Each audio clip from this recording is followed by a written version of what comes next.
Well, hello everyone. Here we are once again. Another episode of Seeking What They Sought. And today we have a new friend with us. Kevin, we're so glad you're here. So glad to be here, my friends. I know we've been talking about getting on the pod for a while, so I'm We glad it have. finally happened.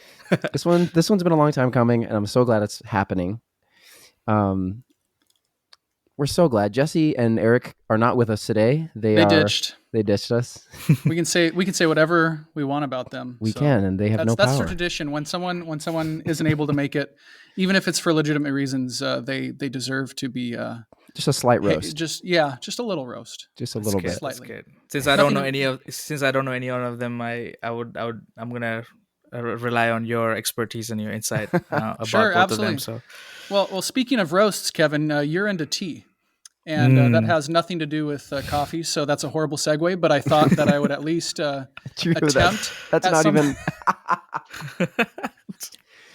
well, technically, I mean, you're not too far off because you could roast the spices. Okay, here we go. See, know? you're save it for me, okay? Some Yeah. sit, yeah. It's There we it's go. not too far of a jump, no.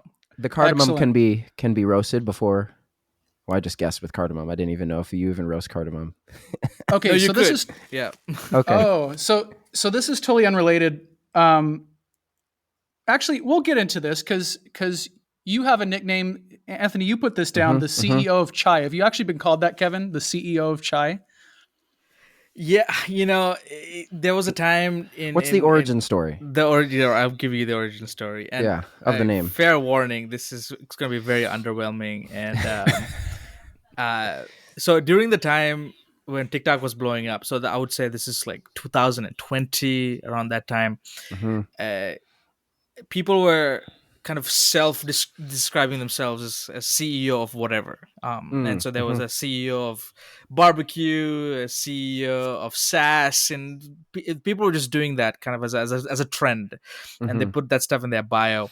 And I didn't start off with making chai videos. I don't know if you know that, but I just got on TikTok, and we can get into this later on. But some of my youth telling me, "Hey, Pastor, you should get on TikTok." And I started with, at the time, I didn't want to get into TikTok at all. It was just, I was just experimenting with this new app that just came on the scene. And I downloaded it, got it on my phone, and I started browsing, which I wanted to just browse for 5 minutes, but 5 minutes ended up becoming 3 hours, and I'm just like, what am I doing with my life right now? This is insane. It's like a black hole. And I started making devotional content just to experiment with the app. But then one day I decided to just document my chai making process and put it on TikTok, and that thing blew up. Honestly, just blew up like crazy within a couple of days. A couple of 100,000 views, and it was around that time where people were making the CEO thing, and I said, okay, fine, CEO of chai. Let's just put it there. Let's just make CEO of chai, and it stuck, man. It's just stuck, and people started to call me and CEO of chai and all this, and it just became a thing, and I just stuck with it. And so that's the short origin story. Yeah. Nice. So, and we'll get into a little bit of the background there a bit more. But I actually had a question. So, again, this has nothing to do with our topic. So we're gonna do your hot take. This is not going to be it could be its own. We've done a series called Bad Explanations where we talk about things from our faith. Whether it's Ellen White or alcohol or something else, where we feel like the church doesn't always explain it very well, and we grew up with a very boxed in mindset of it. Yeah. And okay. Tea and coffee, right? Ellen White talks about tea and coffee. What's your hot take on the way she talks about that? Is coffee and tea evil? Are they of the devil? Now, just so you know, Kevin, this is going to be our YouTube title. So this is actually going to be the clip that we post on social media. So whatever you say, it's going to be totally out of context. So good luck. You've got 10 seconds for the reel. Oh man, you can answer this seriously or that's satirically. The thing. I have to confess, I wish I've talked to like with a guy, someone like Matthew Lucio or someone to actually get like the raw theological material to back up my answer for this, but unfortunately I don't have it. So this is just shooting from my hip. Honestly, man, I don't think they're evil, but they could be. They could be evil in the sense that if they distract you from following God, if they distract you from seeking the Holy Spirit, if they become an idol, and anything can be an idol, then they become evil. It's just straight up. I think in the same way that anything can become an idol, and any good thing when taken in excess. And so in that sense, it could be, but I don't personally think it is for myself, because I know who I am and my limits. And I also think that you gotta contextually understand it. Like how was coffee used during that time? What was the Yeah. function of tea? And unfortunately, I don't have that information to back it up. I would have to rely on those guys to tell me about that. But so yeah, I personally don't think they're evil. It's just, again, it's use. Are they idolatrous to you? Do you now depend on them to, uh, as a way to kind of cope with the stuff that life throws at us? Do you go to that? Do you go to God? I mean, it's a very subjective thing. Sure. So Sure. yeah. Well, in But that sense, you can. Go ahead. Go ahead. I do have to say this though, that if you have to pick one of the two when it comes to something that's like that's going to cause you to be less codependent on the thing, tea objectively is a good choice, because black tea contains like less than 1/4% of caffeine. Yeah. It's like, yeah, 1/4 the amount of caffeine that a cup of coffee in the same size would have. So you are less likely to be addicted to it, less likely to have jitters with black tea more than coffee. So in that sense, tea is kind of better in that sense. But again, it depends on how much tea you consume and how Yeah. much coffee you consume. So Yeah. Cool. Well, We'll now take that. That'll we've be done our our episode on bad explanations for tea, so we've and got our answer. we'll see you guys next time. Yeah, we'll see you. Thanks for listening. No, but Kevin. yeah. Go ahead, Anthony. Yeah, well, Kevin, we just want to. We're so glad to have you on, man. We've been kind of bantered a little bit, but would you just maybe share with us like, who are you? Tell us a little bit about your faith journey, how you grew up, and then your connection to Adventism. Yeah, so Kevin Wilson, born in Sri Lanka. I lived there till I was 12 years old, then moved to the Middle East in a country called Oman. So lived my high school years in Oman, Nice. in a predominantly Muslim country. I was born Adventist, but my parents were not. My dad was Catholic, but not really practicing too much. And my mom was Hindu. So a Okay. completely Wait, different sorry. religion. You just said you were born Adventist, but your parents were not. They weren't Yeah. born Adventist. They weren't born Adventist. Oh, like he's a got it. first. He's a first generation. Oh, I misunderstood that. Okay, Right. keep going. Yeah. Sorry about that. Yeah, so they were not born Adventist. So would that make me first generation Adventist? I don't know. Is that the Yeah. kind of maybe? The official term is barely Adventist, but it's it's Nice.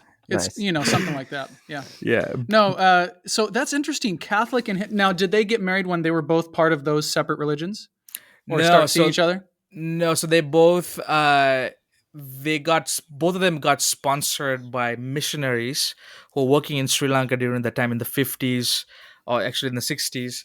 And so they were sponsored by two different people, and they both met at the only Adventist college in Sri Lanka. So once they came to the college, my dad became an Adventist in college, but my mom had become Adventist when she was 12 years old, when she was asked to be the translator of this evangelist who had come to her village in Sri Lanka. And so she had no idea about Christianity or Adventism, but she translated for this guy, because she was very proficient at Sinhala, Tamil, and English at a very young age. Okay. So these are the languages spoken in Sri Lanka. And so after the end of the evangelistic series, she went back to her mom, my grandmother, and she said, yeah, I think Adventism makes sense. I'm going to be Adventist. Wow. Which was kind of a big deal, because she was the middle child of 11 kids. And a lot of people didn't. Yeah, so a lot of people didn't think. A lot of none of her siblings thought that she was serious, and so. But from the time she was 12 years old, she was Adventist. So, but they came together from two different locations into to Lakpahana, which is the Adventist seminary, or the college there, and they got baptized, so they became Adventist there. Yeah. Wow. Okay. That's wild, man. Do you find that and we'll continue with your story after that, like as you grew up, but do you find that having parents that were fresh into Adventism, when you look at other people's experiences hearing other people's stories about their upbringing in Adventism, do you think that changed maybe the way that you grew up looking at the church or the beliefs versus maybe others that had, grandparents, great grandparents, and beyond for Mhm. those within the church? 100%, man.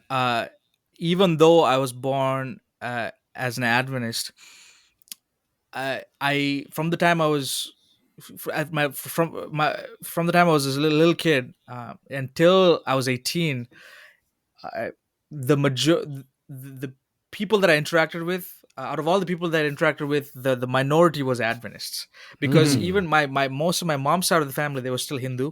Most of my dad's side of the family was still Catholic. So Mhm. uh and when you grow up in Sri Lanka, it's a very communal experience. So I grew up with my aunts and my uncles all in the house, and at a given time we would have like at least 10 people in the house, all raising us. And so we had to, from an early age, I had to be sensitized to the fact that I had to kind of defend my faith. Like I need to explain myself Mm. to other people that, like, this is why I'm Adventist. And so at an early age, I had this kind of consciousness of us being different, of us being Mhm. distinct. And so in and so it kind of, I think, made me appreciate the particularities of Adventism at even a young age for me, man. And so by the Mm-hmm. time I came to Andrews when I was 18, sort of when I was Mhm. 19, that was my first experience at like a majority Adventist space. Yeah. I remember looking Wow. at people around. I'm like, wait, you're Adventist? You're Adventist? That's crazy. Wow. And That was so new for you. that was new for me. Yeah. Even in Oman, Mm. in the Middle East, the church, especially in places like that, becomes a safe zone. And so outside of my church environment, Mhm. my high school experience, my sports experience, my recreational experience, all of them were non-Adventist. Even Mm. even in the school that I went to, myself and my sister were the only Adventists in a school of like 800 kids. Wow. And Wow. so yeah, I grew up Adventist, but being very sensitized to the fact that I am like I'm like one of the very few people who are like me, who think like me and act like me. Yeah. Mm. And so Wow. that definitely shapes how I saw people who are, fourth, fifth generation Adventist. Right. I remember being in class, doing theology at Andrews, and sitting next to guys who had like Adventist grandparents and great grandparents, Mhm. and just like That was uh foreign to j- you. yeah, just that was foreign to me. That was absolutely Wow. foreign to me. And so I would ask them questions about different things because I was so fascinated by the Adventist culture. But I also remember being underwhelmed by some of their answers, because some Oh, of really? them, Mm. they just like grew up like thinking like this is all their reality. Yeah. Right. And so they didn't have the context that I had of being other. And so Mm. so that was really interesting. Hmm. Wow, man. So, as we asked you on to chat a little bit about media and like how the church interacts with media, and um, I guess we're curious about like your experience with media growing up. Did you, like a lot of us who grew up in the West, we watched like Veggie Tales and there's all these like staples of media that most Christian kids have seen. And if you're Adventist, like you've seen a lot of it's like Adventures in Odyssey or Your Story Hour or Veggie Right. Tales or like Yeah. stuff like that. What was your experience with media growing up in church? Doesn't have to be like Christian media, but just Sure. media in general. Yeah. So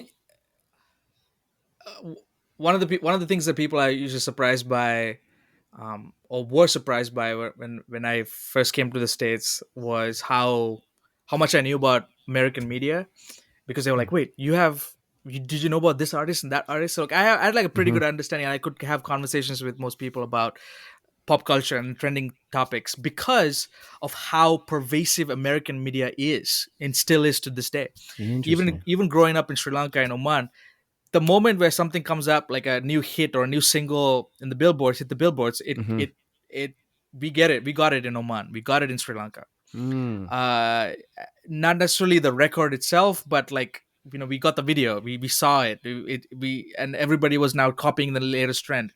There was this whole period where like baggy clothes were like so in. Right. And Yep. so And so yeah, I remember watching like You Got Served and like Drumline. Nice. And like that You Got Served was like a canon event in my life. Wow. And so people don't realize that, funny. like, as a Sri Lankan kid growing up in Oman, like You Got Served was a canon event for all of us in our class. Because Wow. and then we started to like, wear our jerseys and like sag our pants and this and that, because we thought it was like super cool. And it was like, wow, that's awesome. Wow. So when it comes to media, American media in general, like we got all those things, but when it came to Christian media, it was different. Like I didn't grow up with VeggieTales. I saw my first VeggieTale episode when I came to Andrews, and people were talking about VeggieTales, and I was like, "What is VeggieTales?" I have no idea what that is. But during Sabbaths growing up, my parents would they had a record a VHS tape of Hanna Barbera's Bible stories. Yes. Classic. Yep. Classic. And so we would watch the same thing over and over again every week. That's the one with those friends, right? Like Moki. Yeah, Yep. Moki. Yeah. Ones that like slipped through the sand and then went Yep, to the yep. ancient Yeah. temple and found Adventures Yep. in the Bible. Have you, Kevin? Have you heard of Bible Man? You know what Bible Man is?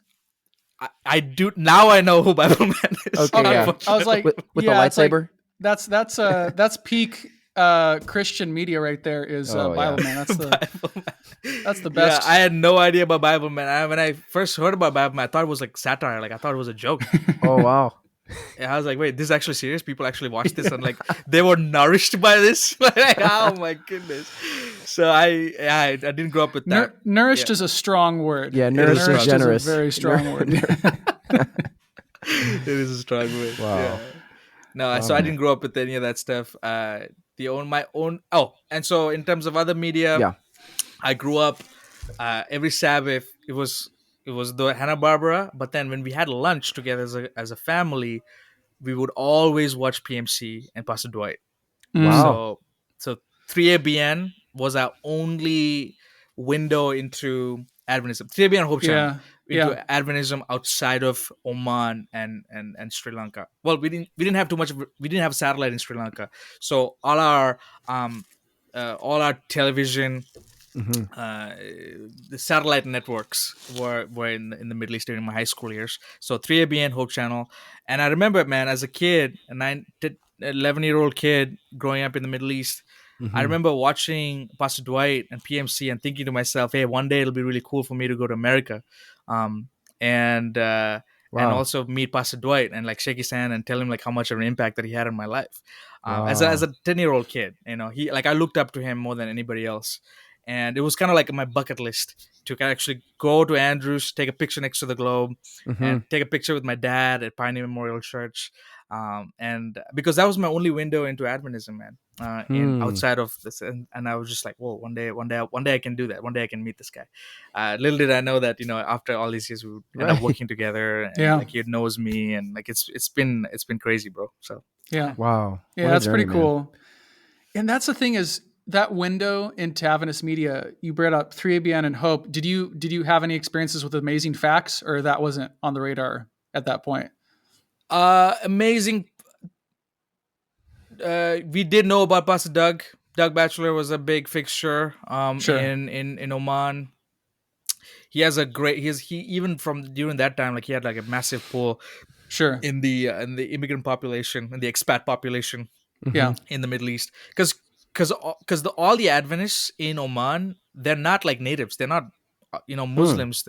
These are people who would come from other parts of the world to find employment in the Middle East, in the Gulf region of the Middle East, in Oman. So we had Bangladeshis, Filipinos, Indians, Pakistanis, a lot of Africans from Kenya, from Zimbabwe, from South Africa, and they all gravitated towards Amazing Facts and Doug Batchelor.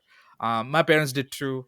And but for me as a kid, I didn't resonate with Doug Batchelor much, but like I watched like old David Ashrick. I don't know if you remember that. Wow. Old school David Ashrick with his Revelation seminars. Yeah. Like I ate that stuff up, man. Wow. Yeah. So that was my experience with that side of thing. Yeah.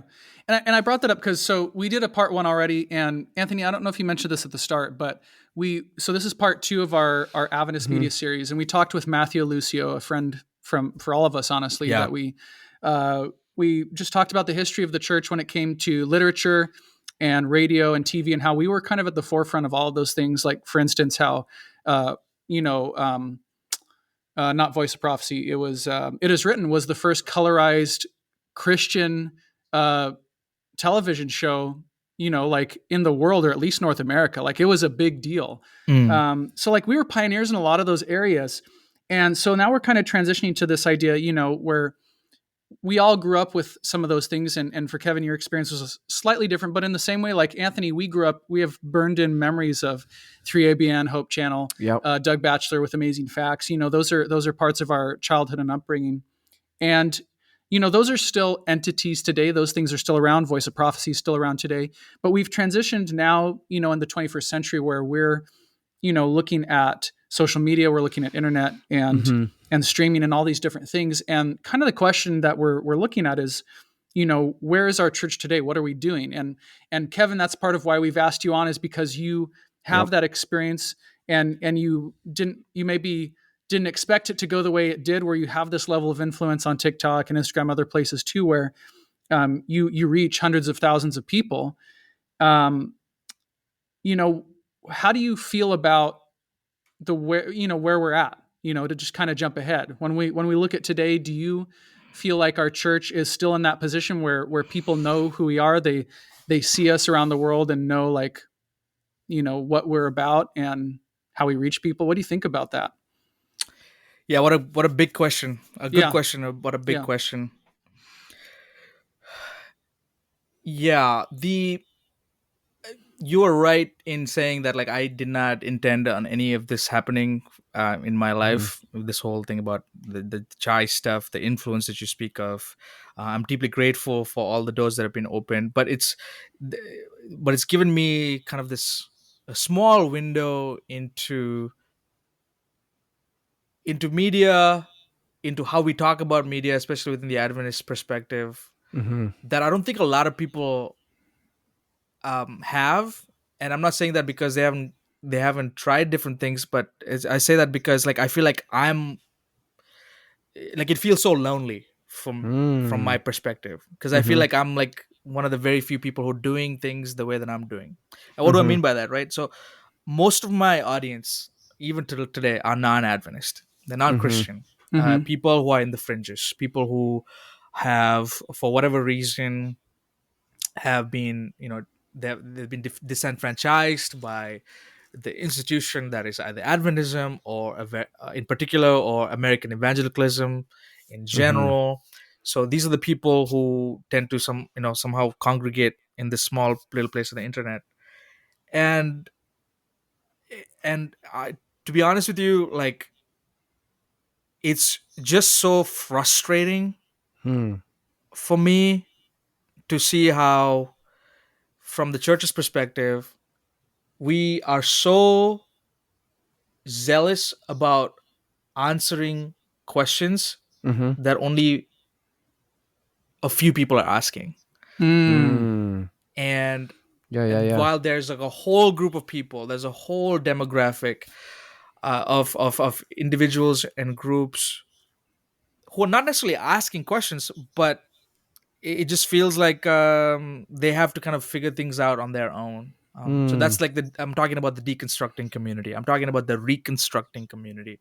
I'm Mm-hmm. talking about millennials who grew up in the church, who are just like, man, I don't know what I am anymore. I love Jesus, Yeah, but like the church, Mm-hmm. I'm not sure about that. Like, yeah. there's so many people. I'm talking about South Asian Christians. I'm talking about POC Christians who are now having to deal with, like, okay, yeah, I still like Jesus, I still like Adventism, but like, I don't see, they want my they want my presence, but they don't want my perspective. Wow. Um, Mm-hmm. you know, so these are the people. And so how are we talking to these people? It Mm-hmm. feels like we, at least from an institutional standpoint, our only priority when it comes to communicating anything is to get them into a church and dunk them in the water. Yeah, Mm. yeah. Like, I feel Mm-hmm. like, at least from my vantage point, and like, I would love to be wrong, and like, and Mm-hmm. every single communication is geared towards increasing membership, increasing tithe. Like, how can we talk about this in such a way to get them to to this thing that we want. Yeah. And but that's not the point of like that's not what communication is supposed to be. Communication is to primarily connect with people. Communication, the function of communication is to figure out ways to create space so that at least there's a space where all perspectives are at least heard and understood. But when you have an institution, the highest priority for an institution now becomes the perpetuation of that institution. So the moment where you have that as the priority, then now any type of communication you do is now geared towards that, and so and the moment where you make every single communication from the institutional standpoint, the moment you make the motive of it like evangelistic, and by evangelistic I mean get them to the waters, dunk them, increase membership, then you are, I would say, having a narrow view of evangelism, right? And also you're cheapening communication itself. You're Oh cheapening the boy. function of media itself. Yeah. So anyhow, we can keep going Yeah, in this Kevin. bad, but like I think in a Yeah, yeah. nutshell, we if we're not careful, we are going to continue to further our irrelevance in a constantly changing landscape, and we are and we are also hastening our eventual obsolescence in this space. Wow. You just said a lot. He just said a Yeah, lot. and Anthony, before you go, I want to follow up because I think No, it was no, rich. that was It a was great rich. It answer. was- No, it was good because I think that's a way that all of us at on our team, but also we've spoken to so many people that feel the same way.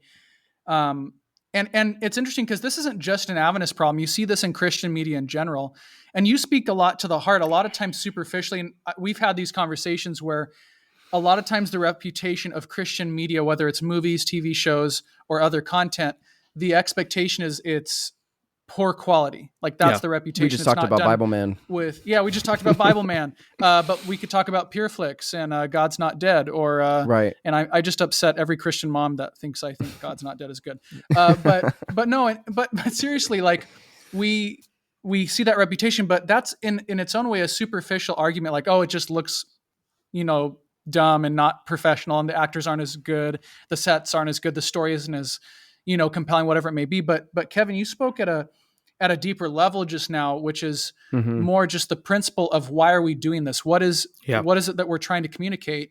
What's the goal of this? Who's our audience, and what's the heart that we're speaking to in the culture and time we're in today? Because that's the goal of what we're doing. And so that in its own way kind of solves that issue. Like we could talk, I almost want to talk about, the quality issue in media, right? Like how do we do this with excellence, right? We want people to see our church and see that we're doing things with excellence, Right. In a way that, opens their heart and mind to what message we might want to share with them. But you are talking about, before we talk about the quality of the cameras or the actors, we need to see in the first place, what is the mission? Like, what's the purpose? So if we're making a movie, we're making a show, or we're doing something online, why are we doing this? What are we trying to communicate? And is that abundantly clear and relevant to who we're trying to target with this content? You even, it almost seems like you're going beneath that almost to what is communication for? Right. Can you talk more about that? Because again, that's. I really like what you I'm said. glad that you got that, because a lot of people, talking about the quality, talking about the aesthetics, that's like top. That's a one layer, but you have to get deeper about motivations, why you're doing what you're doing. Let's talk about gospel, like communication specifically now from the perspective of a Christian institution. Like, why are we doing this? I think one thing that we have to kind of keep in mind is we are at a place where we have to distinguish between evangelism and proselytization. Okay, I think for far too often, I feel like we conflated the two. What do we mean by that? Okay, proselytization is this idea of like, okay, you're telling something, you're crafting an argument, you're crafting some rhetoric with the sole purpose of taking that person from wherever they are and expecting some worldview change so that they can now not only hear what you're trying to say, but they'll also subscribe to your worldview and then carry on their life, the rest of their life, according to that worldview that they didn't have before, now that they do. That's proselytization, right? Now, evangelism is not that. Evangelism could involve that, but evangelism, we have to have a broader perspective of evangelism is. Evangelism doesn't necessarily mean you have to now get this person from where they are and dunk them in the water and expect them to be Adventists for the rest of their life. Evangelism is a spectrum. We have to now, as an institution, we have to, I would say, accept the fact that there is a spectrum when it comes to evangelism. So what's the spectrum? If you say zero, we put zero as like, okay, I'm not doing anything, I'm just living my life, I don't care about anything else. The only thing what matters is my personal relationship with Jesus. It's vertical. That's it. Okay, that's zero. Okay, and then let's do 10 as baptism. A lot of people think that all forms of evangelism is going from 0 to 10. No. Even if somebody says, oh, you know what? I'm listening to this guy who is making tea, but the guy I find out is a pastor. That's crazy. The last time I listened to a pastor was 10 years ago because I was abused. But this pastor I can listen to. Yeah. Isn't that not evangelism? That you went from 0 to maybe 0.1 or 0 to 1 or 2. That's evangelism. You moved on the... Right. Yeah. And so I think that when it comes to...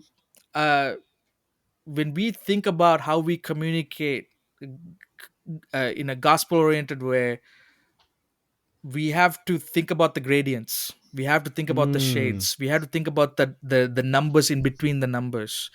We can't just expect everything to go from 0 to 10. And also to communicate for the sake of communicating, giving for the sake of giving, and period, end of story, just stop. What if we, instead of saying, okay, we're gonna do this to reach people, that's the other thing. Like, why are you reaching people? People, that whole concept again, like this let me backtrack here a little bit. Like, when you talk about reaching people for Jesus, and you're tailoring your communication to that purpose, you are you're at the risk of now not necessarily bringing them to Jesus, but bringing them to like your understanding of what that looks like. Or you're at the risk of saying, okay, I'm going to bring them to this kind of institutional machine that we've created that to house this kind of ideology. Yeah. And you have to understand that. So yeah, man, I think those are the things that I want to mention for now. I think I'm thinking and talking at the same time, which I probably shouldn't. But those are some knee-jerk, half-brewed thoughts about that. No, that's good. Because that's good. I mean, the question, and I mean, you kind of hit on a few of the questions that we had for you all in one. It's, all these thoughts about like, what do you think the church gets right and wrong with its interaction with social media and media, and like, how does the church use media for evangelism? I mean, that's kind of what you're talking about, like, but you're going a few layers of the cake deeper, right? To like, man, what is communication for? And I like it. I feel like that's challenging though. That's like what you're saying is really challenging. Because I think, maybe I'd always tend to be the devil's advocate so often, but I'm going to stay on brand. Someone has to be, man. So right. I think, I guess maybe the pushback would be like, isn't like the heart behind evangelism is like, we've met Jesus and we want to share that with people, right? The Great Commission, like, we're trying to do what Jesus said, go and teach and baptize them. And then, Jesus said it, right? Wouldn't that be the pushback, is like, Jesus said to go teach, tell them, baptize, do the whole thing. How do you interact with that?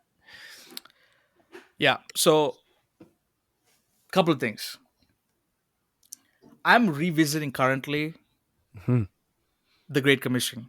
And I'm wondering if the Great Commission was for a select few, or was the Great Commission for all Christians at all times and all settings. This is the hot take. Keep going. Yeah, this is the clip, right? Let's go. I'm ready. Yeah. I was not ready for this. I'm ready. Say more. Yeah, because, one could argue that the Great Commission, as it stands in Matthew, at the end of Matthew, Hmm.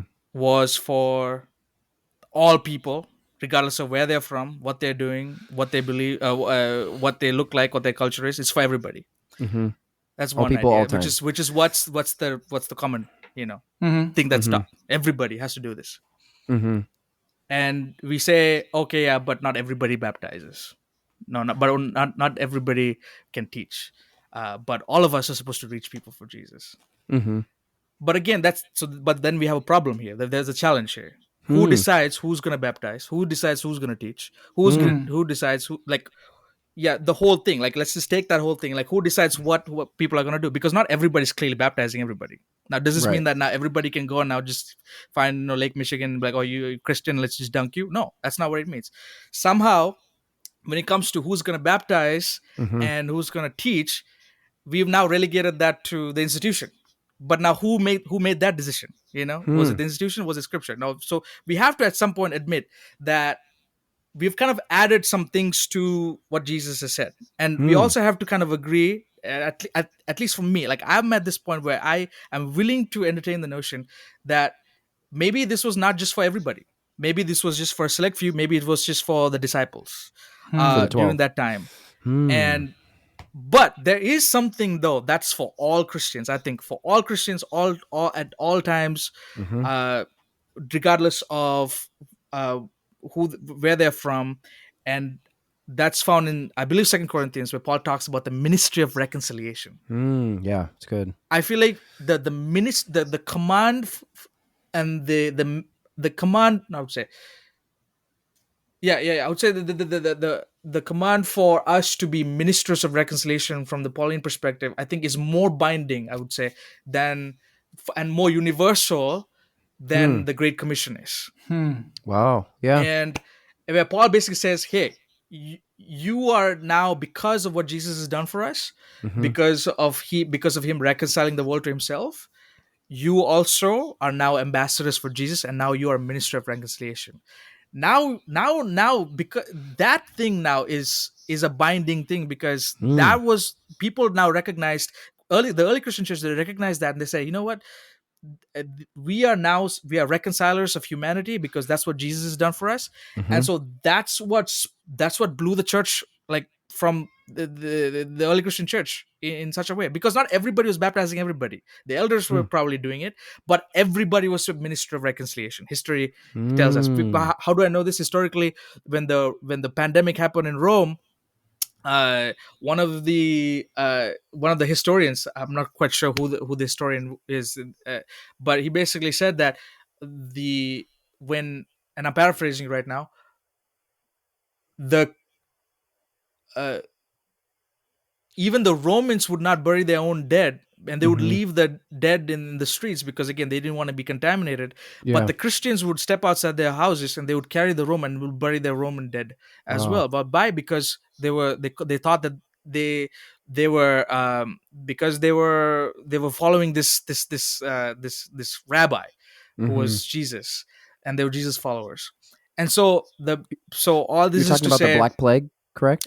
I think so. I think it's Black one of the, Death. yeah. I think it might be the Black Plague. Yeah. Okay. So all this is to say, I'm going all off tangent here. But all this to say, uh, the the purpose of Christian communication should always be to reconcile people, Hmm. reconcile us to God, reconcile people to God, and build bridges and not build bunkers. The Hmm. Hmm. moment you Hmm. bring in now proselytization, and the moment you now add this element of, like, okay, we need to baptize them, sometimes you might not be reconciling people, because people might not be in that area, people might not be in that space. And in order Hmm. for you to actually reconcile people, you have to pay attention to what they want, pay attention to their Hmm. needs. You have to under prioritize your agenda and over prioritize their need, to in Wow. order for you Hmm. to be a Wow. reconciler. and Yeah. Yeah. and if you keep that as your focus of Christian communication, now you're getting somewhere, because now you don't have to now be you don't have the burden. You don't have the burden of being like, okay, I need to say this so that I can baptize people. No, you say this because you're a reconciler. Now and that now that's now contextual work, because different Right. people have to be reconciled in different ways. Now we can now start to think more about like how can we have a constructive gospel communication strategy. Wow. That's so interesting. It's I've never rich. heard those two concepts separate. So you'd say that the gospel commission and reconciliation are separate concepts within the Bible of whether it's outreach or what we're called to do as Christians. I think functionally, theologically, I think they're one and the same, but functionally they look different, man. Okay. Yeah, the Great Commission at its core is a ministry of reconciliation. So I mean, Sure. theologically, they have they go together. Yeah. But functionally, it might be different. Like not everybody is called to teach, not everybody is called to preach, not everybody is Right. called to baptize. So who decides what, right? Yeah. And so we also now come. We are also, I would go at one more thing to say. When we think about the gospel commission, I don't think that we think about ministry of reconciliation. We think, okay, we need to baptize them and reach them for Jesus. Yeah, true. But ministry of reconciliation does not always mean baptism. Baptizing. Ministry of reconciliation doesn't always mean proselytization. Ministry of reconciliation doesn't always mean giving them a Bible study. It does not mean that. It means relational, messy work that unfortunately cannot be quantified, oftentimes can be anecdotal, and it doesn't look good on the books because you can't prove, you can't. Wow. It's tough, right? It's not Right. tangible victory, so to speak, right? Because Exactly. we're looking. That's something no we've all numbers grown up with list. as like baptism is the end goal, right? Like that's just, and it's never said well, at least I'm not going to say anyone said that explicitly word for word, but that's been I've heard the it said general explicitly. cultural expression of the expectation of the Adventist church, from local pastors to conference union GC leaders. That's the expectation. That's what we talk about. And so that's kind of a huge paradigm shift to think of It as a Christian, as a Seventh-day Adventist, my goal is not to see someone necessarily be baptized into the church, but it's to help reconcile to God. And that doesn't necessarily express, at least when I'm with them, this specific step, or I guess we'd say 13 steps to following God. And man, that's just so interesting, because we really struggle with, I'll just say I struggle with, because growing up in the church, that's always been my mindset of what a barometer of, like, this is what success looks like. This is how we know that we're doing the right thing. This is how we know we're spirit led, is you will see tangible results. And you're not even saying that we're not going to see tangible results. It's just may not be the results that we're thinking or expecting to see. Yeah. So in your experience, what would be some examples for people, wondering, or maybe you're a little nervous or uncomfortable with this concept?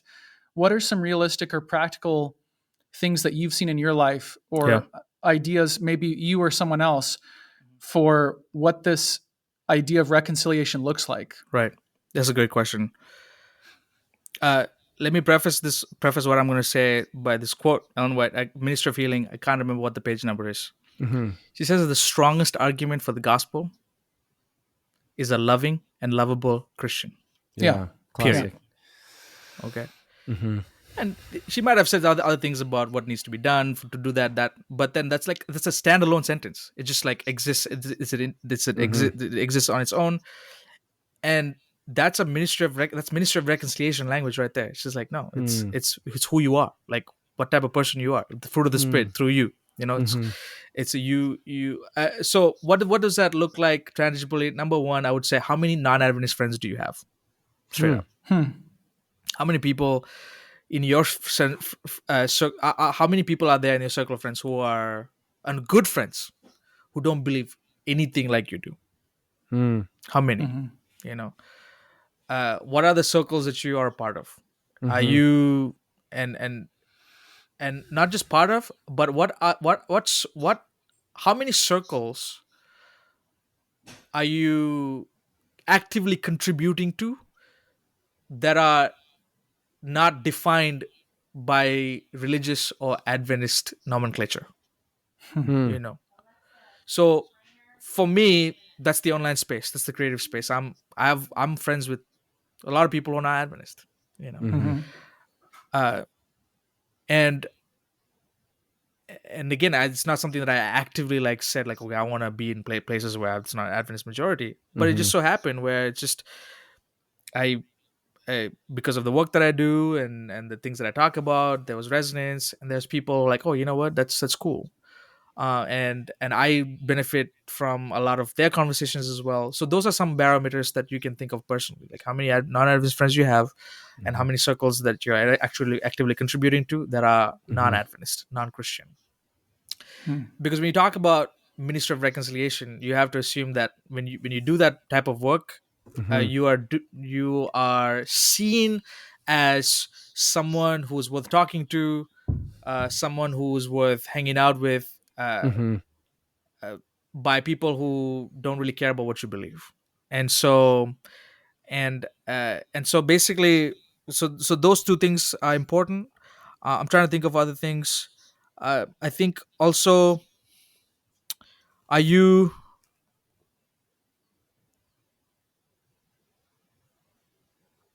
why are you doing the work that you're doing? Like, why are you Mm. doing your creative work? Why are you why And at the end of the, and if the at the end, if you keep asking the bunch of whys, if your ultimate why Mm-hmm. is, uh, if your ultimate why is like, okay, I'm doing this to reach others for Jesus, Mm-hmm. I would love for you to revisit that. Like, why? Again, what's the point? Hmm. A lot of people stop at that. I'm gonna reach other people for Jesus. But again, why? Why do you want to do that?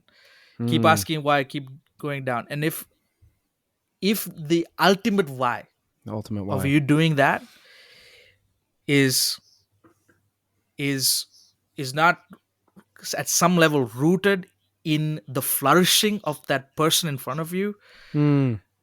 man, you, I don't know, you might be at risk of actually doing it because somebody else told you to do it, or because this is what you've already always known. Hmm. Yeah. At the end of the day, like, even the gospel, it's like, at the end of the day, it's uh, the reason why I'm a Christian, the reason why I'm Adventist, the reason why I'm doing what I'm doing, is because I believe that it's the best life operating system for being human. Yeah. Hmm. It's the greatest life operating system out there. It's the way of Jesus. I'm like, wow, it's amazing. And so, and it's the best thing. It's the best kind of system that has all the raw material for me to be the best lover of myself and the best lover of the person in front of me, and also the best lover of the quote unquote other, because everybody has an other Hmm. in their mind. Mm-hmm. So so those are some of the things that I would encourage people to think through and ask, and think through, and keep asking those questions. That's Yeah. good. That's good, man. Thinking Yeah. about the ultimate why. I really like that. This, I feel like this kind of heads, to the question. You've recently kind of made a shift in your online content, and you had a rebrand, and kind of you had released a blog post about it, and stuff like that. Kind of away from evangelistic oriented, I think is the way you put it. I might be off, but sort of kind of this idea that we're talking about. Can you talk a little bit about kind of? I mean, we've been talking about it, but Mm-hmm. maybe just curious about, like, personally for you, what was your heart behind shifting away, being evangelistic in your approach? Yeah. So yeah, I wrote like a whole piece on this Right. because the people are just like, "Whoa, what's good? Are you Christian anymore?" Because for those of you who are wondering if you're first time listening to this, I used to be, my previous brand was Cross Culture Christian, and the reason why I picked that one was because that was the brand that I had for pretty much all my, from the time I was 12 years old, because I was Mm. creating content under that moniker. The reason why I created that was because I'm a cross cultural person. I am what they call a third culture kid. I grew up in that basically means that you grew up in multiple countries and Mm-hmm. multiple spaces, and now you're currently living in a place that's not your birthplace. And Yeah. so I said, okay, I'm a cross-cultural human being, but I'm also Christian. So cross-cultural Christian. And so I had that for a long time, and the longest time. And so, but then recently I shifted. I said, I went from cross-cultural Christian to now cross-culture Kev. And so I wanted people to give. And but that came from because of a long kind of time of thinking and pondering. So there's a couple of reasons. Number one, Mm-hmm. it's for access. So I create content for two main reasons. I wanted to create. I create because I want to curate like a public archive of my learning, and I also Mm. want to create to kind of recreate aha moments for people. Like I want people to think, oh, you know what, Mm. I haven't thought about it that way. And I Mm-hmm. find a lot of joy in kind of helping people rethink things that they've thought about, because that's how I've grown.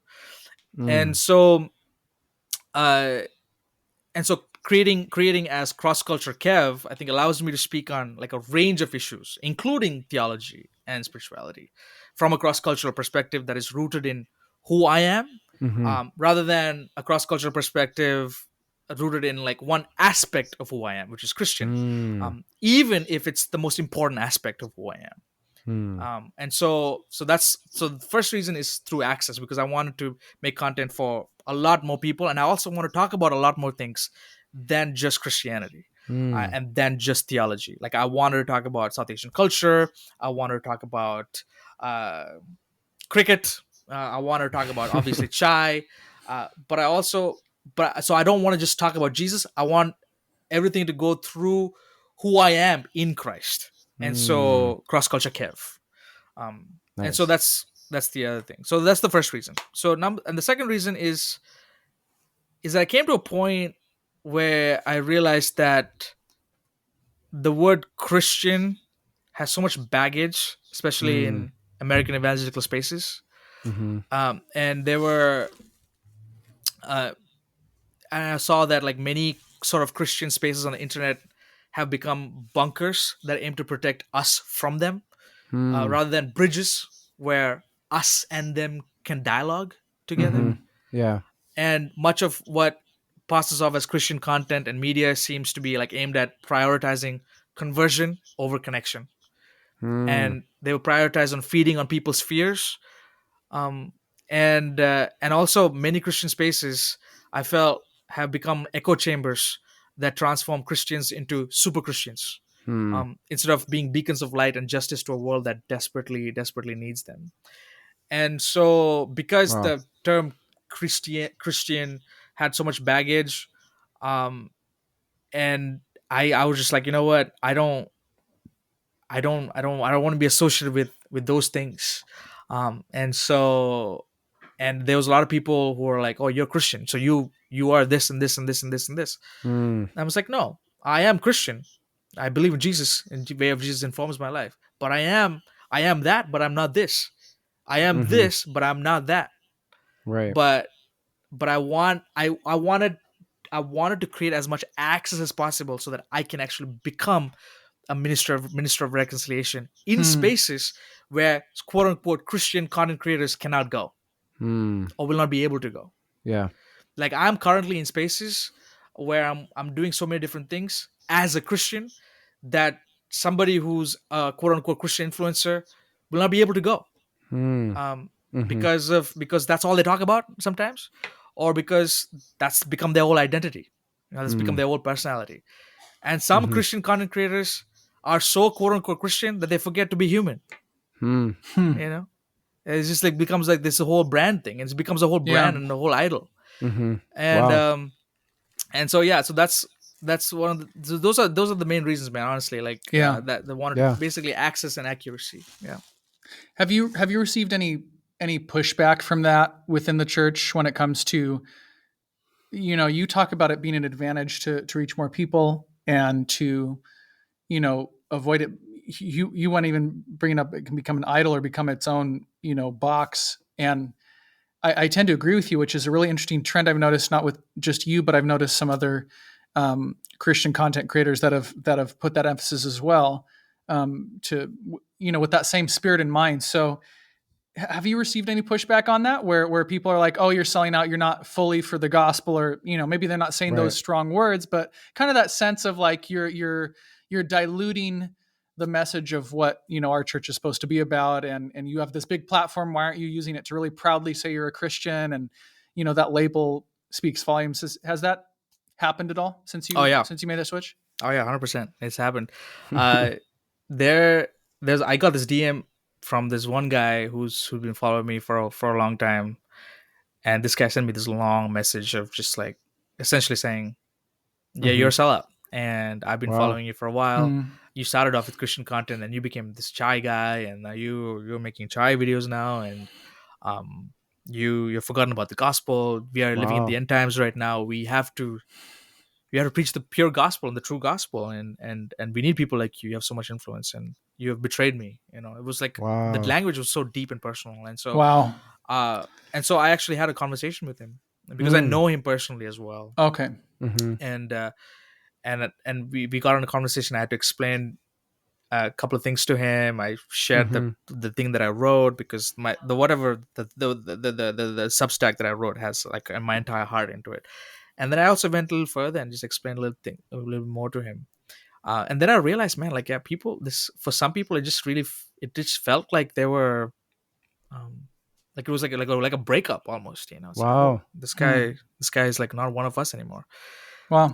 And there's and there were other comments as well from people who are also friends with us, like, yo, man, it's okay, I love you still, but you're making a big mistake, and this and that. This is a chance for you to reframe Christian, and reframe what it means to be Adventist, and you didn't do that. And so yeah, I had to deal with all of that, man. But you know what's funny, bro? um the the reaction that I got to that letter that I put out was overwhelmingly from people who are Christian, Mm-hmm. who are just like, man, you said things that I've thought about for a long time, and I just Hmm. Mm. couldn't say it. So thank Yeah. you for even normalizing this Wow. space, this space of like, yes, I am deeply Christian. Yes, I am still following the way of Jesus. Mm-hmm. Yes, also, and I will tell you this, like, I care about our church. Like, I care Mm-hmm. about our institution.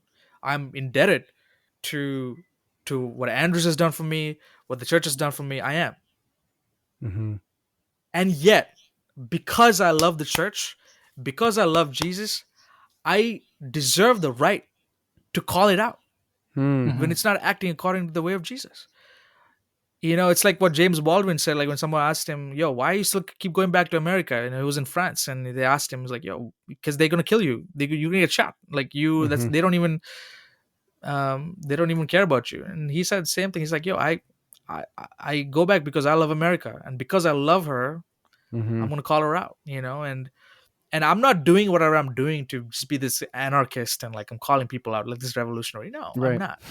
But uh, I but I think if it was between if the choice was between picking this name and this brand that is overtly Christian, Mm-hmm.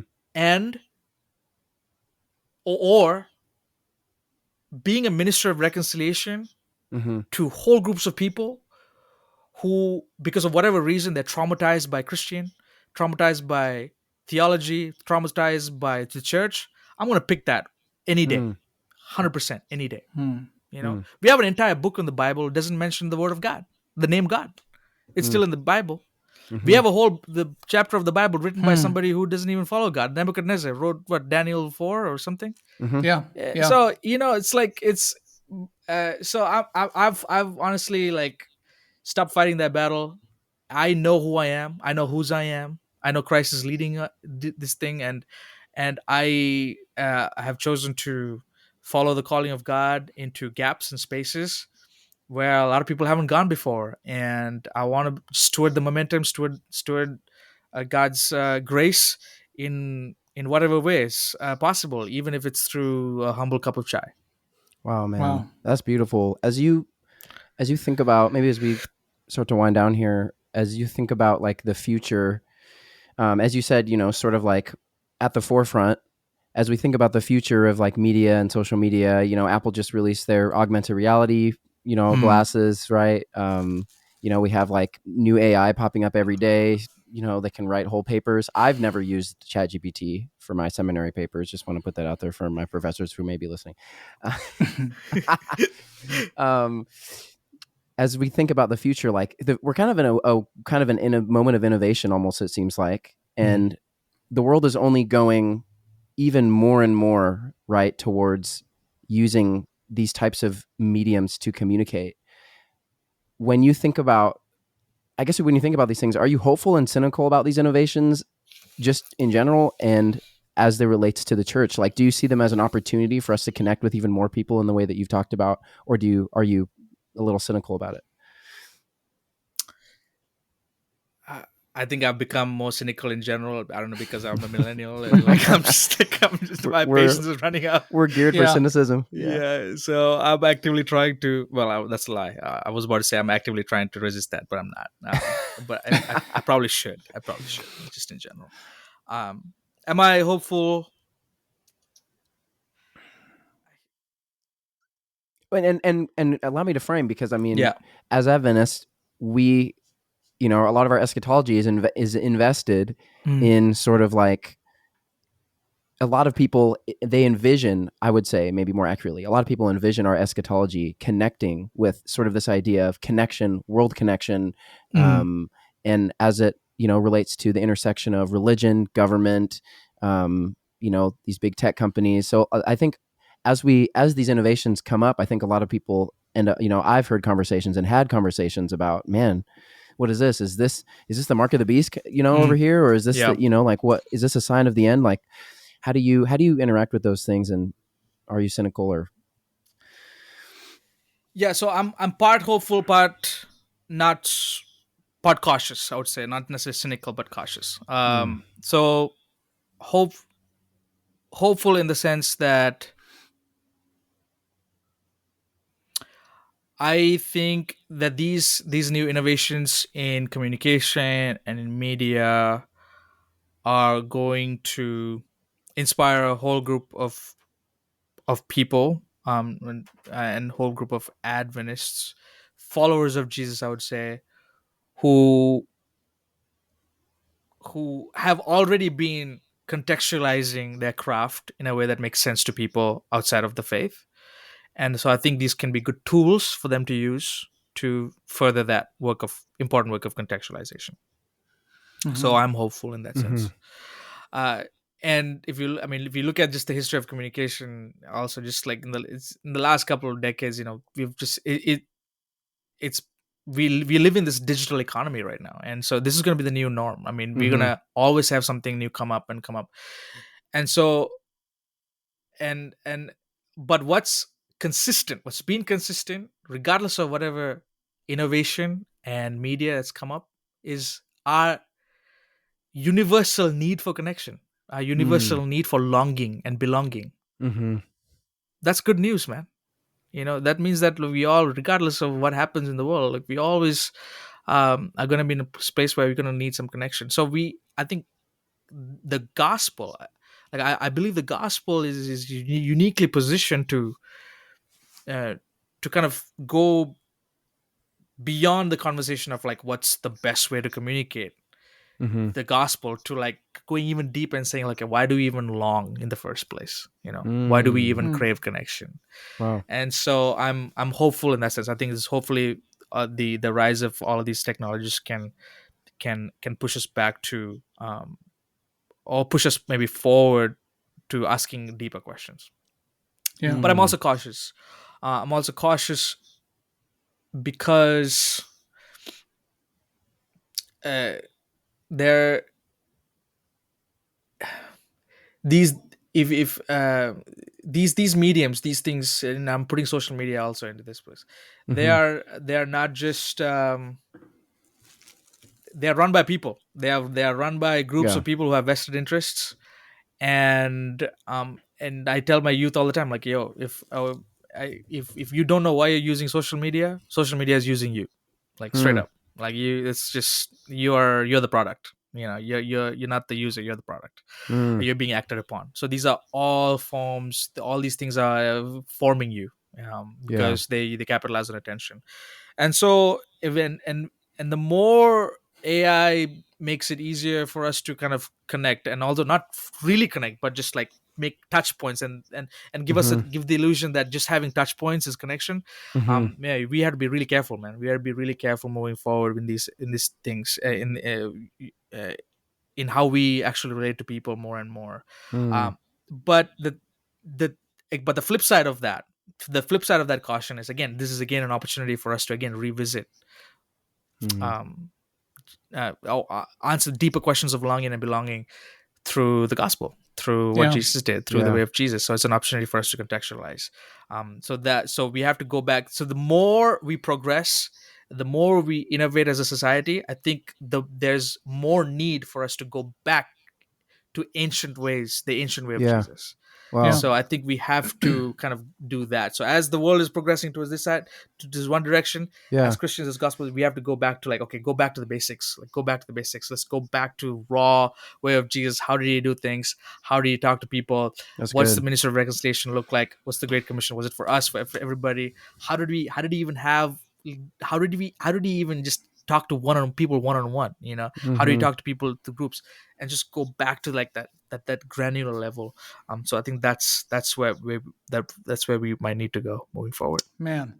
That's good, Oh man. man, Kevin, we could talk so much longer We could. about, like, I almost want to do a whole, like, we could talk about evangelism, man, just the whole, like, mission of our church. And we have here, we've talked about, the Great Commission and what Christians are supposed to be doing, and It's that's good. gotten on such a deep level, which going back to media, it's such a simple topic, but really any tool that we use, right? We're trying to do this reconciliation work. We're trying to bring people to know who Jesus is. And so it's it's really powerful to hear the way that you've thought through this. Oh yeah. And you know for what it's worth, the way that you've rebranded it makes sense. It makes sense in the context of our culture today to do that Mhm. in a way that Mm. that reaches people in a way they need to be heard and spoken to. And so that's just powerful. We need more people like you, Kevin. We pray Yeah. that when we do this too, of course, that we reach people in a way. And I thank God, like, we've had people that have spoken to us about, these conversations that we've had, that helps them think differently about what it means to be connected to God, whether Yeah. they're Adventist or Mhm. not. And I love seeing that. That's the beautiful part. We can both be cautious about the mess that the digital age has been, but also we've reached Mhm. people that never would have been reached. 100%. And you've done that too. And that's the fruit that we can just find joy in and peace in through our relationship Hmm. with God. Hmm. Yeah. And it's such a good work, right? Like, it's so good to that God uses us for that. And it's just that privilege. But as we It's as we good. finish up, like, we wanted to plug your book. That's coming out soon. Like, that's Yeah, man. fall, right? Like, Yeah, that's talk coming out about this year, right? Yeah, the book is coming out this year. can you We can got a you can you Yeah. can you talk about how you wrote a whole book and then lost the manuscript was destroyed. Like what Oh, I didn't know happened? this. Tell the story.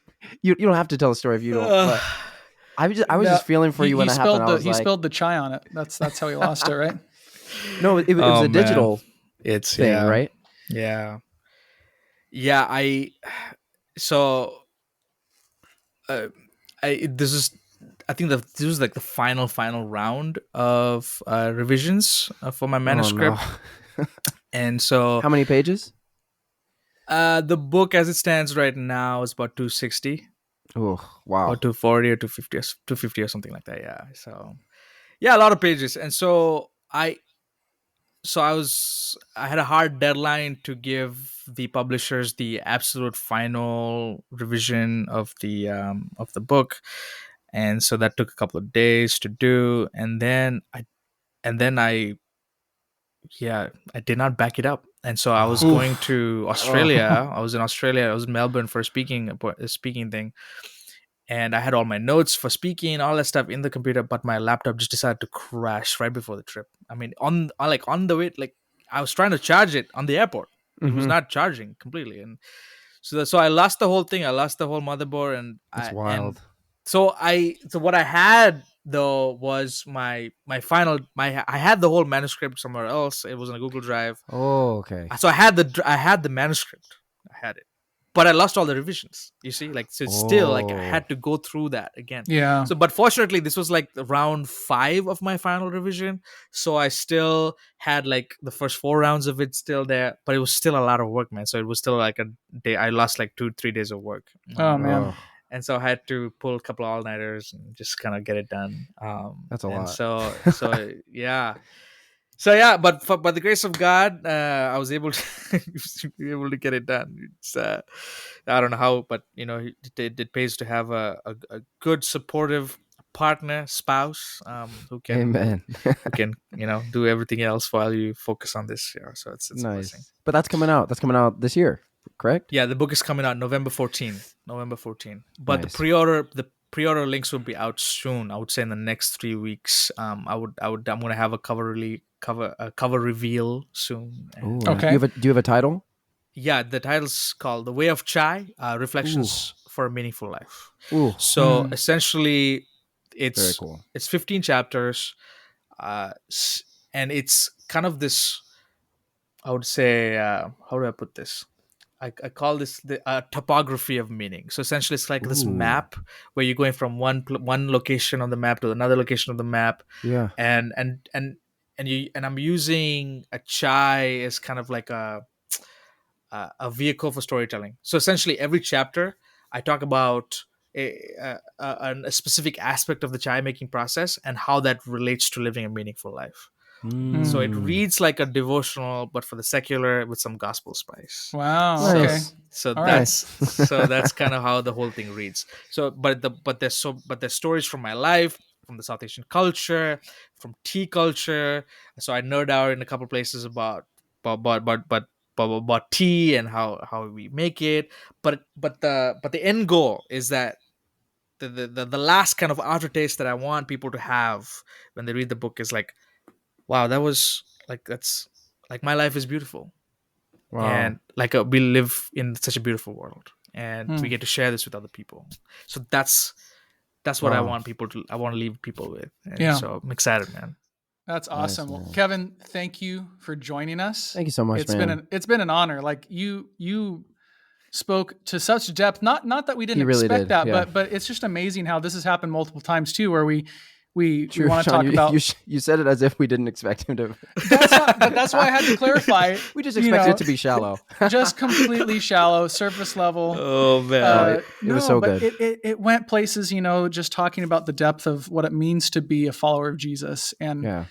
and it's just so powerful. So I hope that people got something out of it today, just hearing from your story. And we're excited. We're excited to read the book, see where you're headed Yeah, man. online, and we'll see what God has in store for all of us. So thank you again. Yeah, man. Where can people connect with you? Right. People can connect with me through it's my socials. So Cross Culture Kev on Instagram, TikTok.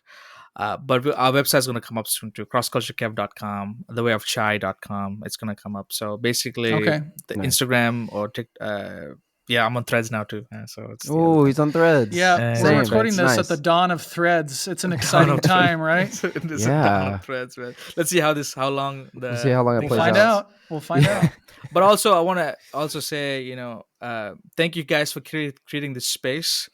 I think it's a needed space. There are not many spaces within our church, within our institution, where we get to talk honestly about ourselves and about the Mm. things that are important to us, in a way to not necessarily break it down or demonize it or caricaturize it, but as a way to just say, you know what, we love Jesus, we care about this, and we also deeply Adventist, whatever that means for us, and there might be different ways of understanding what that means.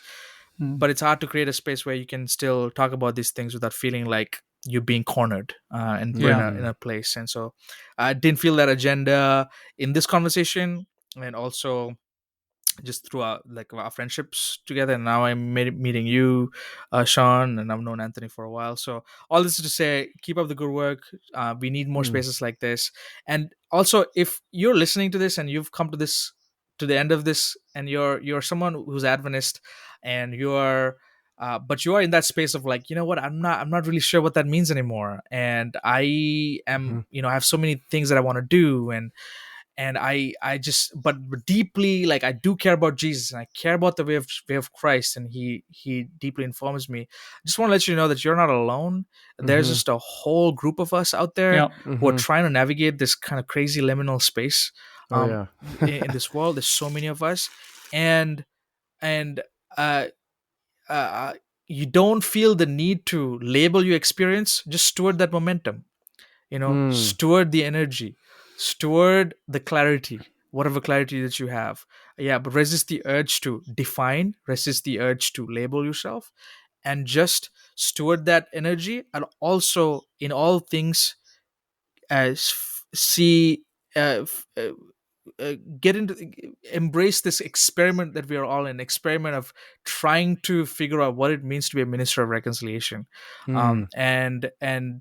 and do that to the best of your abilities, to the best of Christ in you. So Mm. that's what I'll tell you, as you move forward, as you keep trying to Strong. figure this thing out.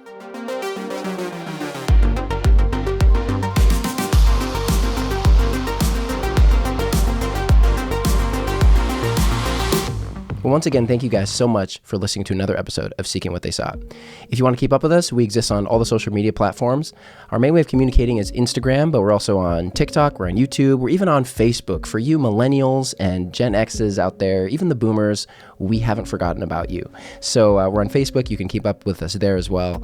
And if you have comments on the episode that we just posted and the discussion that was just had, you have thoughts, maybe you disagree, you have maybe a hot take or two, feel free to send us a message through our DMs on any social media, or shoot us an email. We'd love to have conversations with you guys.